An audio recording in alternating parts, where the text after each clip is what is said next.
ہم وہی کہیں گے جو ہمارا دین ہم کو بتاتا ہے. عمل کرو تو تمہارا بھلا ہے، نہیں کوئی عمل کرے تو نقصان ہمارا نہیں ہے، اسی کا نقصان. نحمده ونصلي ونسلم على رسوله الكريم أما بعد فأعوذ بالله من الشيطان الرجيم بسم الله الرحمن الرحيم وإذا تتلى عليهم آيات الرحمن خروا سجدا وبكيا صدق الله العظيم وبلغنا رسوله النبي الكريم ونحن على ذلك لمن الشاهدين والشاكرين والحمد لله رب العالمين. السلام علیکم ورحمۃ اللہ وبرکاتہ. بارگاہ رسالت مآب صلی اللہ تعالی علیہ وسلم میں درود و سلام کا نذرانہ پیش کر لیں. اللہم صلی علی سیدنا و مولانا محمد وبارک وسلم صلاۃ و سلاما علیک یا سیدی یا حبیبی یا رسول اللہ صلی اللہ تعالی علیہ وسلم. السلام علیکم ورحمۃ اللہ تعالی وبرکاتہ. اللہ تبارک و تعالی قرآن مقدس کے اندر ارشاد فرماتا ہے اذا تتلی علیہم آیات الرحمن خروا سجدا وبکیا. جب رحمان کی آیتیں پڑھی جائیں گر پڑتے، سجدہ کرتے اور روتے. یہ سورہ مریم کی آیت نمبر 58 ہے اور سورہ سجدہ اس میں اللہ تبارک و تعالی آیت نمبر 15 میں ارشاد فرماتا ہے انما یؤمن بآیاتنا الذین اذا ذکروا بها خروا سجدا وسبحوا بحمد ربهم وهم لا يستكبرون. ہماری آیتوں پر وہی ایمان لاتے ہیں کہ جب انہیں یاد دلائی جاتی ہیں سجدے میں گر جاتے ہیں اور اپنے رب کی تعریف کرتے ہوئے اس کی پاکی بولتے ہیں اور تکبر نہیں کرتے. ان دونوں آیت کریمہ کے اندر اللہ تبارک و تعالی نے ایک عظیم پیغام دیا کہ جو اللہ پر اور آخرت پر ایمان رکھتے ہیں جب ان کے سامنے اللہ رب العزت کی آیتیں تلاوت کی جائیں یا اللہ تبارک و تعالیٰ کے احکام ان کے سامنے بیان کیے جائیں تو وہ اگر اللہ اس کے رسول کو ناراض کرنے والے وہ کام ہوں تو وہ اللہ کے خوف سے اس کو چھوڑ دیا کرتے ہیں.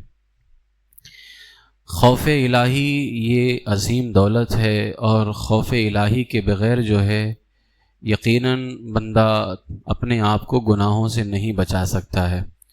اللہ تبارک و تعالی جس کے دل میں اپنا خوف پیدا فرمائے یہ اللہ کی طرف سے بہت بڑا کرم اس کے اوپر ہوتا ہے. اگر دل میں خوف نہیں ہے تو یہ یقین جان لیں کہ اللہ تبارک و تعالی کی بارگاہ میں ابھی آپ کے لیے کوئی مقبولیت نہیں ہوئی ہے. جس سے اللہ تبارک و تعالی محبت فرماتا ہے اسی کے دل میں اپنا خوف بھی پیدا فرماتا ہے. کسی اور کا ڈر انسان کو تباہ کر دیتا ہے، اللہ کا ڈر انسان کو آباد کر دیتا ہے. کسی اور چیز کا ڈر انسان کے اندر بیٹھ جائے تو اس کے لیے تباہی ہے، لیکن جب اللہ کا ڈر انسان کے اندر آ جائے تو اس کے لیے کامیابی کا ذریعہ ہوتا ہے. میرے آقا حضور سید عالم صلی اللہ تعالی علیہ وسلم سب سے زیادہ اللہ کا خوف رکھنے والے تھے. سب سے زیادہ جس کے دل میں اللہ کا ڈر تھا وہ رسول پاک صلی اللہ تعالی علیہ وسلم تھے. حضرت سیدنا حمران رضی اللہ تعالیٰ عنہ ہیں، یہ فرماتے ہیں کہ میرے آقا علیہ الصلاۃ والسلام نے ایک مرتبہ اس آیت کریمہ کی تلاوت کی. اب آپ اندازہ لگائیں، اللہ تعالیٰ فرماتا ہے جب میری آیتیں تلاوت کی جائیں تو کیفیت یہ ہونی چاہیے کہ سجدے میں گر جاؤ اور اللہ کی بارگاہ میں گڑ گڑاؤ، رو. ہمیں اپنے گناہوں پر نادم ہونا چاہیے، لیکن یہاں رسول پاک صلی اللہ تعالی علیہ وسلم جو گناہ کر ہی نہیں سکتے، جب وہ اللہ کی آیتیں پڑھتے تو کتنا اثر ہوتا تھا. میرے آقا علیہ الصلوۃ والسلام نے اس آیت کریمہ کی تلاوت کی ان لدینا انکالا وجحیما وَطَعَامًا ذَا غُصَّةٍ وَعَذَابًا أَلِيمًا۔ یہاں اس آیت کے اندر جہنم کے عذاب کا تذکرہ ہے۔ اللہ تعالیٰ فرماتا ہے بے شک ہمارے پاس بھاری بیڑیاں ہیں اور بھڑکتی آگ اور گلے میں پھنستا ہوا کھانا اور دردناک عذاب۔ جب اس آیت کریمہ کی میرے آقا علیہ الصلوۃ والسلام نے تلاوت فرمائی تو حضور سید عالم صلی اللہ تعالیٰ علیہ وسلم پر غشی طاری ہو گئی۔ بتاؤ یہ ان پر غشی طاری ہوئی جن کے غلاموں کو اللہ تعالیٰ جہنم سے محفوظ فرمائے گا، ان کی شان تو پھر بہت زیادہ بلند ہے۔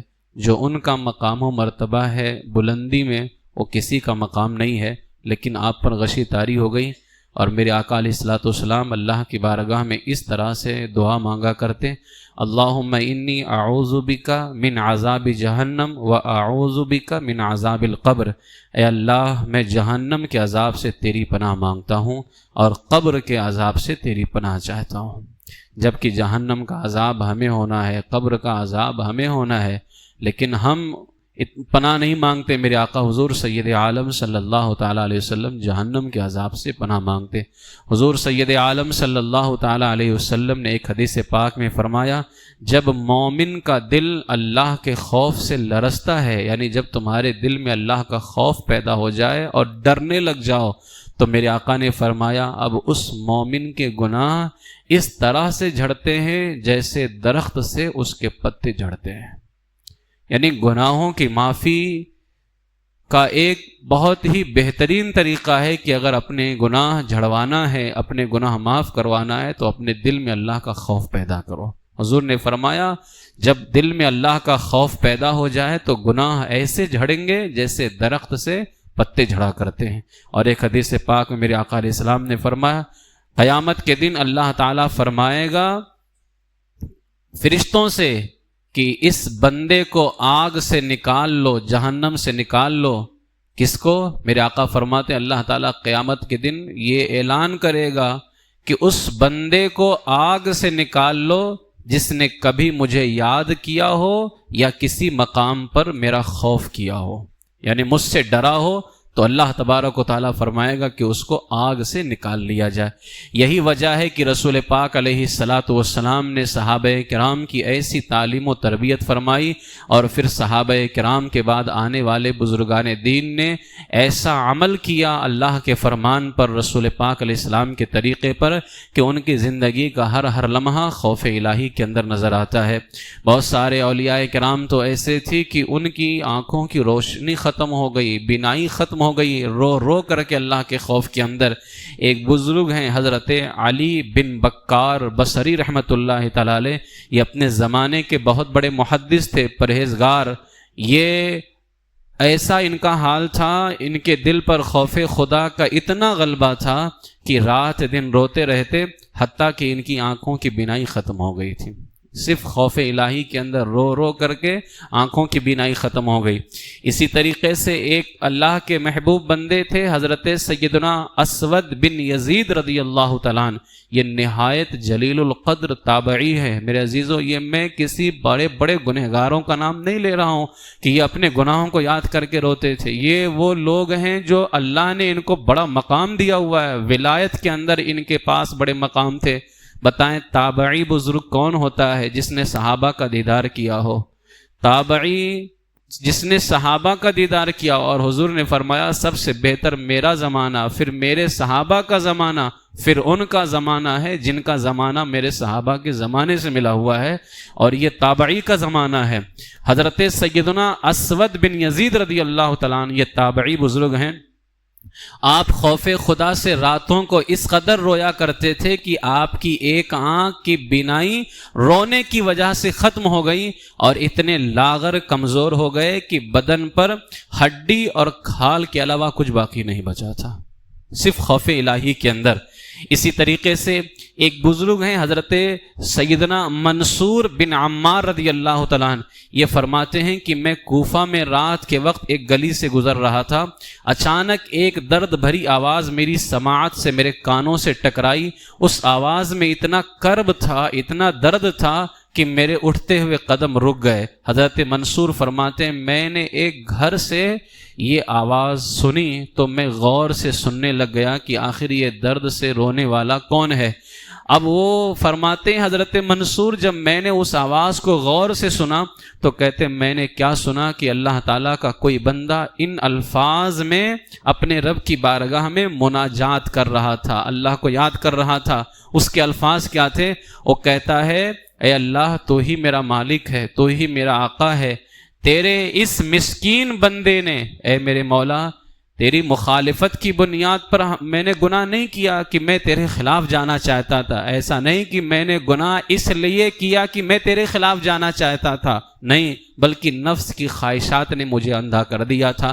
یعنی میں نے گناہ تو کیا لیکن ایسا نہیں کہ میں تیری مخالفت میں تیرے اگینسٹ میں جانا چاہتا تھا، یہ نفس کی خواہشات نے مجھ سے گناہ کروائے، شیطان نے مجھے غلط راستے پر ڈال دیا تھا جس کی وجہ سے میں گناہوں کے دلدل میں پھنس گیا۔ ہرگز میرے مولا میں تجھے ناراض نہیں کرنا چاہتا تھا، لہٰذا اے اللہ اب تیرے غضب اور عذاب سے کون مجھے بچائے گا۔ حضرت منصور فرماتے ہیں کہ وہ یہ جو ہے اللہ کی بارگاہ میں مناجات کر ہی رہا تھا، میں نے باہر کھڑے کھڑے یہ آیت کریمہ پڑھی۔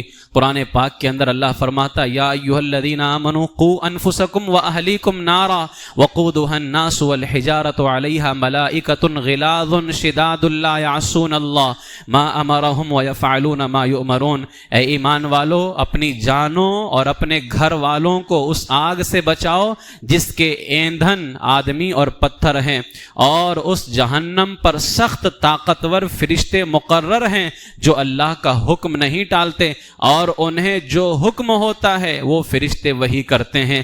وہ بزرگ فرماتے میں نے باہر کھڑے کھڑے اس آیت کریمہ کی تلاوت کی، جب میں نے اس کا درد دیکھا تو اس آیت کی تلاوت کی، میری آواز کو اس بندے نے سن لی اور اس آیت کریمہ کی تلاوت اس کے کانوں سے ٹکرائی۔ فرماتے ہیں اس کے غم میں اضافہ ہو گیا، اس کا غم اور بڑھ گیا اور وہ چیخنے لگا۔ حضرت منصور فرماتے میں اسی حالت میں اس کو چھوڑ کر کے آگے بڑھ گیا۔ دوسرے دن صبح کے وقت میں دوبارہ اس گھر کے قریب سے گزرا تو کیا دیکھا کہ گھر کے سامنے ایک میت موجود ہے اور لوگ اس کے کفن دفن کے انتظام میں مصروف ہیں۔ تو وہ بزرگ فرماتے میں نے ان سے دریافت کیا کہ یہ مرنے والا کون تھا، یہ کس کا جنازہ ہے؟ تو انہوں نے جواب دیا کہ مرنے والا ایک نوجوان تھا۔ یہاں پر ہم نوجوانوں کے لیے بھی درس عبرت ہے کہ اللہ کے خوف سے صرف بوڑھوں کو نہیں رونا ہے، ہم جوانوں کو بھی رونا ہے، اس لیے کہ ہمارے پاس موت کا کوئی قاصد نہیں آیا ہے، کب ہماری آنکھ بند ہو جائے ہمیں کوئی پتہ نہیں ہے، کوئی علم نہیں ہے۔ فرماتے ہیں کہ لوگوں نے کہا یہ مرنے والا ایک نوجوان تھا، ساری رات اللہ کے خوف سے روتا رہا اور سحری کے وقت انتقال کر گیا۔ یہ کیسے لوگ تھے! اس لیے میں نے جمعہ میں کہا تھا کہ یہ تاریخ پڑھو نا تو ایسا لگتا ہے کہ آج ہماری زندگی جانوروں سے ہی بدتر ہے۔ اللہ کا خوف تو ان واقعات کو جب ہم پڑھتے ہیں تو ایسا محسوس ہوتا ہے، اور یقیناً ہمارے اندر ذرہ برابر بھی اللہ کا خوف نہیں رہے۔ وجہ اس کی یہی ہے نا کہ اتنے سارے گناہ جو ہم کر رہے ہیں، اس کی واحد وجہ یہی ہے۔ حضرت سیدنا سفیان ثوری رضی اللہ تعالیٰ عنہ، میں نے بتایا تھا کہ یہ امام اعظم کے زمانے کے بہت بڑے فقیہ ہیں، بڑے عظیم بزرگ ہیں۔ حضرت سیدنا سفیان ثوری امام جعفر صادق رضی اللہ تعالیٰ عنہ کے شاگردوں میں سے آتے ہیں۔ سیدنا سفیان ثوری، ان کے بارے میں آتا ہے کہ ان کی کمر جو ہے جوانی میں ہی جھک گئی تھی، جوانی میں ہی کمر جھک گئی۔ لوگوں نے کئی مرتبہ جاننے کی کوشش کی لیکن آپ کوئی جواب نہیں دیتے تھے۔ آپ کا ایک شاگرد جو تھا وہ کافی عرصے تک کسی تلاش میں رہا کہ آپ سے وہ وجہ جان سکے کہ آخر جوانی میں حضرت سفیان ثوری کی کمر کیوں جھک گئی۔ آخر اس نے ایک دن موقع پا کر کے پوچھا تو پہلے تو آپ نے پہلے کی طرح اس کو ٹالنا چاہا، لیکن بہت زیادہ اس نے اصرار کیا تو حضرت سفیان ثوری رضی اللہ تعالیٰ عنہ فرمانے لگے کہ سنو، میرے ایک استاذ تھے۔ سفیان ثوری فرماتے میرے ایک استاذ تھے جن کا شمار بڑے علماء میں ہوتا تھا، میں نے ان سے بہت کچھ سیکھا، اور جب میرے استاذ کے انتقال کا وقت قریب آیا تو مجھ سے کہنے لگے اے سفیان، کیا تو جانتا ہے میرے ساتھ کیا معاملہ پیش آیا؟ تو حضرت سفیان ثوری فرماتے ہیں میں نے کہا میں نہیں جانتا، تو میرے استاذ کہنے لگے میں 50 سال تک اللہ کے بندوں کو اللہ کی فرما برداری کا حکم دیتا رہا اور ان کو گناہوں سے بچنے کا حکم دیتا رہا، لیکن افسوس آج 50 سال کے بعد میری زندگی کا چراغ گل ہونے کو ہے، ختم ہونے کو ہے۔ اللہ تعالیٰ نے مجھے اپنی بارگاہ میں اگر یہ کہہ کر کے نکال دیا کہ جا تم میری بارگاہ کے لائق نہیں ہے۔ یہ سفیان ثوری کے استاذ نے فرمایا کہ میں 50 سال تک تو لوگوں کو بھلائی کا حکم دیتا رہا، برائی سے منع کرتا رہا، لیکن آج جب میں اللہ کی بارگاہ میں پیش ہو رہا ہوں، کہیں اگر اللہ نے یہ کہہ دیا جا تو میری بارگاہ کے لائق نہیں، تو حضرت سفیان ثوری فرماتے ہیں میرے استاذ کا یہ جملہ سن کر کے اتنا مجھ پر جو ہے اثر ہوا کہ میری کمر ٹوٹ گئی۔ اور یہ کمر ٹوٹنا کوئی ایسے نہیں جیسے ہمارے یہاں لفظ محاورہ استعمال کر لیتے ہیں، حقیقت میں کمر ٹوٹ گئی۔ اور فرماتے ہیں جس کے ٹوٹنے کی آواز وہاں موجود لوگوں نے بھی سنی، سفیان ثوری کے کمر کے ٹوٹنے کی آواز۔ اور حضرت سفیان ثوری فرماتے اس دن سے اللہ کا خوف میرے اندر اتنا پیدا ہو گیا کہ جو 50 سال اللہ کی فرما برداری کی دعوت دیتا رہا، لوگوں کو گناہوں سے بچاتا رہا، آج انتقال کرتے وقت اگر اس کا یہ حال ہے تو ہمارا کیا حال ہونے والا ہے۔ تو سفیان ثوری فرماتے اتنا میں ڈر گیا اور نوبت یہاں تک پہنچ گئی سفیان ثوری کی، فرماتے ہیں میرے پیشاب میں بھی خون آنے لگا تھا، پیشاب کے راستے سے خون آنے لگا۔ فرماتے میں بیمار ہو گیا، جب بیماری میری شدت اختیار کر گئی، بڑھ گئی، فرماتے مجھ کو ایک نصرانی عیسائی حکیم کے پاس لے کر کے جایا گیا۔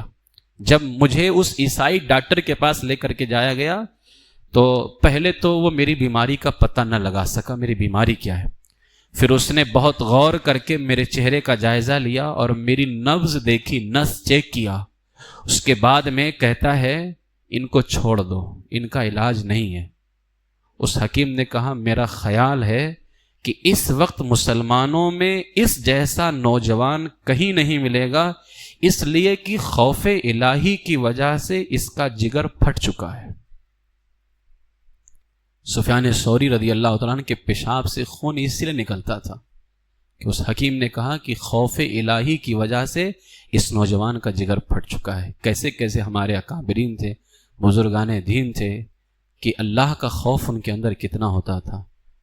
میرے پیر و مرشد سرکار غوث اعظم شیخ عبد القادر جیلانی رضی اللہ تعالیٰ، شیخ سعدی شیرازی کیا فرماتے ہیں کہ مسجد حرام میں نے دیکھا ایک شخص اللہ کی بارگاہ میں رو رو کر کے گریہ کر رہا ہے، جو اللہ کی بارگاہ میں رو رو کر کے دعائیں کر رہا ہے، اور اس کی شدت، اس کے اندر درد اتنا زیادہ تھا کہ وہاں موجود لوگ بھی رو رہے ہیں اس کی دعاؤں کو اور اس کی آواز کی تکلیف کو سن کر کے۔ حضرت شیخ سعدی رضی اللہ تعالیٰ عنہ فرماتے ہیں کہ ہم نے اس سے پوچھا کہ آخر کیا راز ہے، تم اس قدر رو کیوں رہے ہو؟ تو اس شخص نے روتے ہوئے جواب دیا اگر میرے اعمال اللہ کی بارگاہ کے لائق نہیں تو میں پسند کرتا ہوں کہ قیامت کے دن مجھے اندھا اٹھایا جائے۔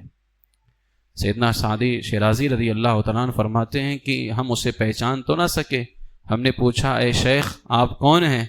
تو انہوں نے جواب دیا میں عبد القادر جیلانی ہوں۔ سیدنا شیخ سعدی شیرازی رضی اللہ تعالیٰ نے جب اس واقعے کو بیان کیا اور علماء نے جب اس واقعے کو لکھا تو فرماتے ہیں یہ اس کا خوف ہے جس کے قدموں کی برکت سے اللہ تعالیٰ ولایت عطا فرماتا ہے، جس کے قدموں کی برکت سے اللہ تعالیٰ ولایت عطا فرماتا ہے، اور ان کا مقام و مرتبہ اتنا زیادہ ہے کہ خود انہوں نے اللہ کے حکم سے اعلان کیا کہ ان کا قدم سارے ولیوں کی گردن پر ہے، جس کا قدم سارے ولیوں کی گردن پر، آج اس کے خوف کا یہ عالم ہے۔ حضرت سیدنا عبداللہ بن وہب فہری رضی اللہ تعالیٰ 1,00,000 حدیثیں زبانی یاد تھیں، 1,00,000 حدیثیں۔ آپ پر خوف الہی کا اتنا بڑا غلبہ تھا، ایک دن حمام میں تشریف لے کر کے گئے، غسل خانے کے اندر تشریف لے گئے تو کسی نے یہ آیت پڑھ دی وَإِذْ يَتَحَاجُّونَ فِي النَّارِ، اور جب جہنمی آپس میں جھگڑیں گے جب اس آیت کریمہ کو پڑھا جہنم کا نام سنتے ہی بے ہوش ہو کر کے غسل خانے میں گر گئے۔ بہت دیر کے بعد آپ کو ہوش آیا، آپ نے ایک کتاب لکھی تھی قیامت کے اوپر، آپ کے ایک شاگرد نے اسی میں سے دوبارہ ایک واقعہ پڑھ دیا قیامت کے حوالے سے، تو آپ خوف کی وجہ سے بے ہوش ہو کر کے گر پڑے۔ دوبارہ لوگ آپ کو اٹھا کر کے گھر لے آئے۔ جب بھی آپ کو اس کے بعد ہوش آتا پھر بدن پر لرزہ طاری ہو جاتا، پھر بے ہوش ہو جاتے، پھر ہوش آتا، پھر بے ہوش ہو جاتے۔ اسی حالت میں روایتوں میں آیا کہ آپ کا انتقال ہو گیا۔ اسی حالت کے اندر حضرت سیدنا عبداللہ بن وہب فہری رضی اللہ تعالیٰ عنہ کا انتقال ہو گیا۔ میرے عزیزو، یہ ہمارے بزرگان دین تھے، یہ ہمارے اکابرین تھے۔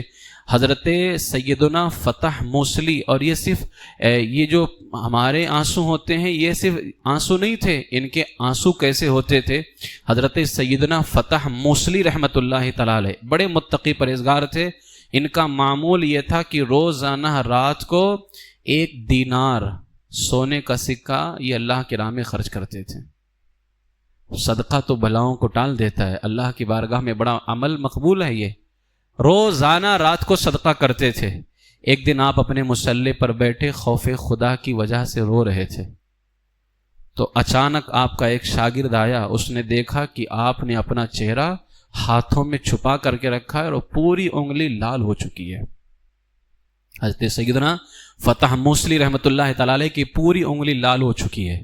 اس نے آپ کو اللہ تعالیٰ کا واسطہ دے کر کے پوچھا کہ حضور آپ بتائیں کب سے خون کے آنسو رو رہے ہیں؟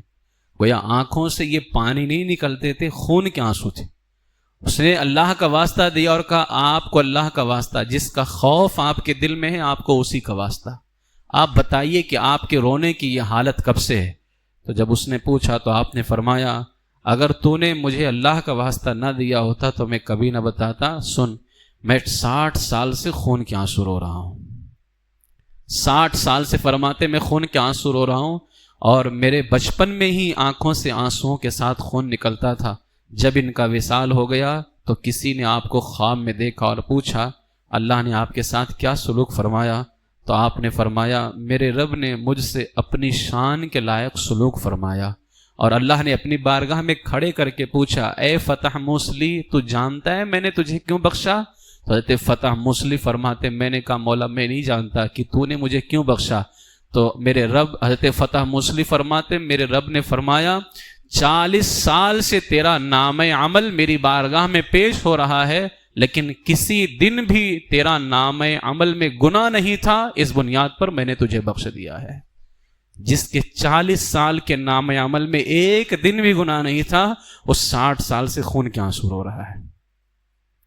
یہ واقعات ہمارے لیے درس عبرت ہیں، اور ان واقعات کو ہم پڑھنے کے بعد اپنے آپ کا جائزہ لیں۔ اس لیے فاروق اعظم رضی اللہ تعالیٰ نے فرمایا حاسبوا قبل ان تحاسبوا، اپنا حساب لگا لو اس سے پہلے کہ تمہارا حساب لگایا جائے۔